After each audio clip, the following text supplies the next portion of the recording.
Hello friends, welcome to our channel. இன்றைக்கு பதிவில் ரவை வச்சு ஒரு ரவா பர்ஃபி ஐட்டம் ரொம்ப சூப்பராக, ரொம்ப குயிக்காக, ரொம்ப சிம்பிளாக ரெண்டே பொருட்களை வச்சு ஒரு 10 நிமிஷத்தில் எப்படி சுவையாக செய்யுது அப்படின்னு இன்னைக்கு பதிவில் பார்க்கலாம் வாங்க. சுவையான ரவா பர்ஃபி செய்கிறதுக்கு நான் இன்னைக்கு வந்து 1 கப் அளவுக்கு ரவையை எடுத்துருக்கிறேன்.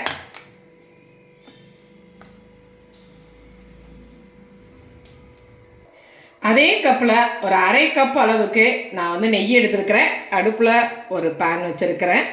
இதில் வந்து இந்த நெய்யை ஒரு 3/4 நெய்யை நான் சேர்த்துக்கிறேன். நெய் காயட்டும். இதில் இந்த ரவையை நம்ம சேர்த்துக்கலாம்.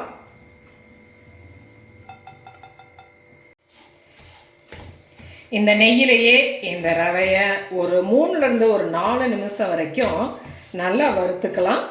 அதை வந்து நம்ம கண்டினியூஸாக கைவிடாமல் வறுக்கணுங்க, அப்படியே வச்சிடக்கூடாது. ஒரு 4 மினிட்ஸ் வரைக்கும் இந்த நெய்யிலேயே இந்த ரவாவை நல்லா வறுத்தரலாம். மீடியம் ஃப்ளேமில் அடுப்பை வச்சுருக்கிறேன், ஹை ஃப்ளேமில் வைக்க வேண்டாம். அப்படியே வறுத்து கொடுத்துடலாம். பாருங்கள், மீடியம் ஃப்ளேமில் ஒரு 4 நிமிஷம் நல்லா அந்த ரவை வந்து ஒரு வாசம் வர்ற வரைக்கும் வறுபட்டுருச்சு. நெய் ரவை ஒரு கமன்னு ஒரு வாசனையோடு இருக்குது. இந்த ஸ்டேஜில் நாம் வந்து அடுப்பு ஆஃப் பண்ணிடலாம். இதில் ஒரு 2 டேபிள் ஸ்பூன் அளவுக்கு காய்ச்சி ஆற வச்ச பால் அதை நான் சேர்த்துக்கிறேன். சேர்த்துட்டு ஒரு கிளறிடலாம்.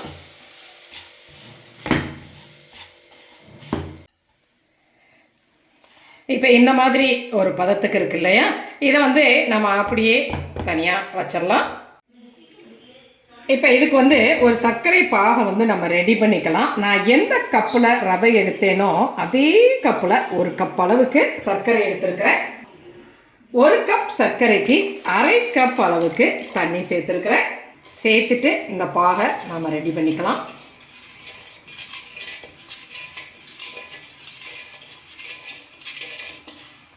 மீடியம் ஃப்ளேம்லே சர்க்கரை கரைகிற வரைக்கும் நம்ம வச்சுக்கலாம்.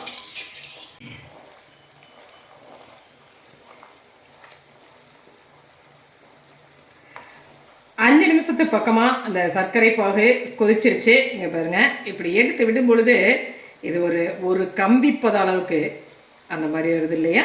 நான் கையிலையும் காட்டுறேன்.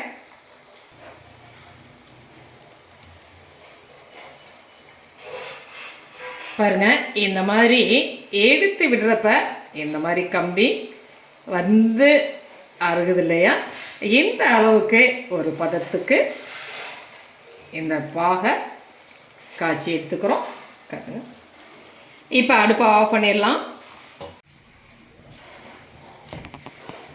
அடுப்பில் அந்த ரவையை வச்சுட்டேன். ரொம்ப லோ ஃப்ளேமில் அடுப்பை வச்சுருக்கிறேன். இதோட நம்ம காய்ச்சி வச்சிருக்கிற இந்த சர்க்கரை பாகை கொஞ்சம் கொஞ்சமாக சேர்த்து கலரிக்கலாம்.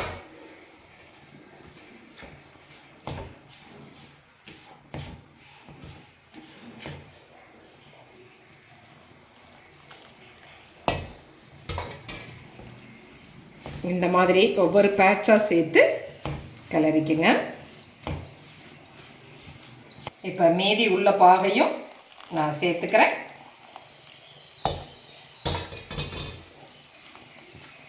சேர்த்துட்டு நல்லா கலந்து விட்டுக்கலாம். அடுப்பு லோ ஃப்ளேம்லேயே இருக்கட்டும். இந்த மாதிரி சேர்த்து நல்லா கிளறி விட்டுட்டே இருக்கலாம். பாருங்கள், அப்படி கிளறி விட்டுட்டே இருக்கும் பொழுது நமக்கு தேவையான பர்ஃபி சூப்பராக ரெடி ஆயிரும். இதில் அரை டீஸ்பூன் அளவுக்கு ஏலக்காய் பவுடர் சேர்த்துக்கிறேன். சேர்த்துட்டு இன்னுமே ஒரு 5 நிமிஷம் கிளறலாம். அடுப்பில் ஒட்டாமல், பாத்திரத்தில் ஒட்டாமல் ரெடி ஆகிட்டு இருக்கு இல்லையா. இந்த ஸ்டேஜில் வச்சுருந்த அந்த மீதி நெய்யையும் நான் இதோடு சேர்த்துக்கிறேன். சேர்த்துட்டு இன்னொரு 2 நிமிஷம் நல்லா கலந்துக்கலாம்.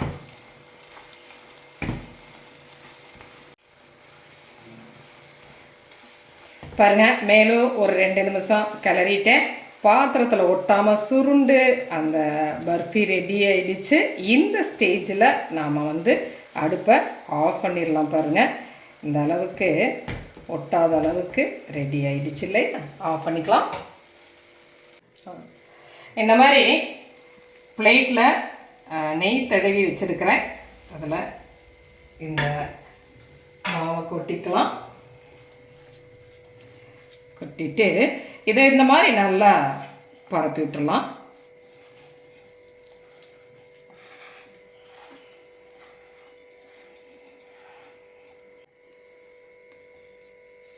பாருங்கள், இந்த மாதிரி நல்லா இதை வந்து சமப்படுத்தி விட்டாச்சு.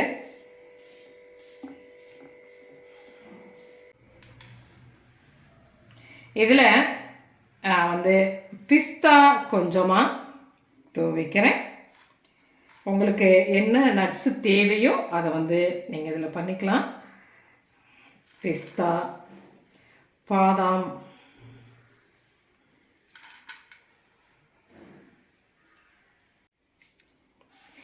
இது இப்படியே ஒரு அரை மணி நேரம் இருக்கட்டும். அதுக்கப்புறம் நம்ம பீஸ் போட்டு எடுத்துக்கலாம். பாருங்கள், அரை மணி நேரம் நல்லா ஆறி ரெடி ஆயிடுச்சு. இப்போ நாம் இதை பீஸ் போட்டுடலாம்.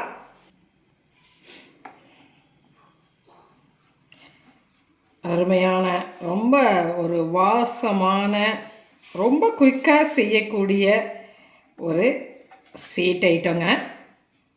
இதில் வெறும் ரவை மட்டுமே, ஒரு கப்பு ரவை தான் நம்ம சேர்த்துனோம். அந்த ஒரு கப் ரவையை வச்சே ஒரு கிலோ அளவுக்கு நம்மளால் பர்ஃபி ரெடி பண்ண முடியும். டைமண்ட் ஷேப்பில் இந்த மாதிரி நான் வந்து பீஸ் போட்டுக்கிறேன். பாருங்கள், ஒரு சூப்பர் டேஸ்ட்டில் பர்ஃபி ரெடி ஆயிடுச்சு.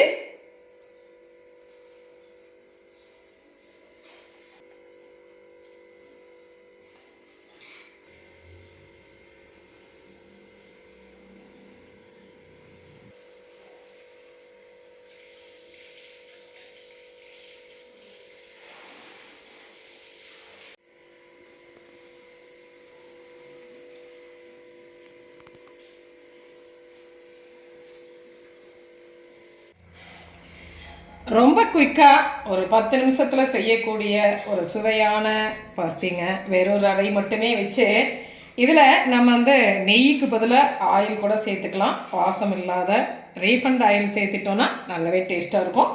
இந்த மாதிரி ஒரு கப் ரவையில் நம்ம வந்து 1 கிலோ அளவுக்கு பர்ஃபி செய்ய முடியும். சூப்பரான சுவையோடு செஞ்சு பாருங்கள். பார்த்தீங்களா, எவ்வளோ ஒரு ரொம்பவே ஒரு சாஃப்டாக ஒரு டேஸ்ட்டாக இருக்குங்க. 2 மாதம் வரைக்குமே நம்மளால் வச்சிருந்து பயன்படுத்த முடியும். ரொம்ப ரொம்ப சாஃப்டாக இருக்கும். நல்ல வாயில் வச்சோன்னு கரையக்கூடிய ஒரு அருமையான பர்ஃபியாக இது இருக்கும். செஞ்சு பார்த்துட்டு உங்களுடைய கமெண்ட்டை சொல்லுங்கள்.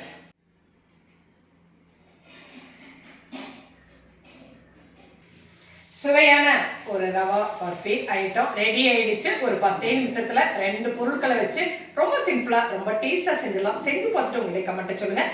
இந்த பதிவு உங்களுக்கு பிடிச்சிருந்துச்சுன்னா சப்ஸ்கிரைப் பண்ண மறக்காதீங்க. லைக் பண்ணுங்கள், கமெண்ட் பண்ணுங்கள், ஷேர் பண்ணுங்கள். மற்றொரு பதிவில் உங்களை மறுபடியும் சந்திக்கின்றேன். நன்றி.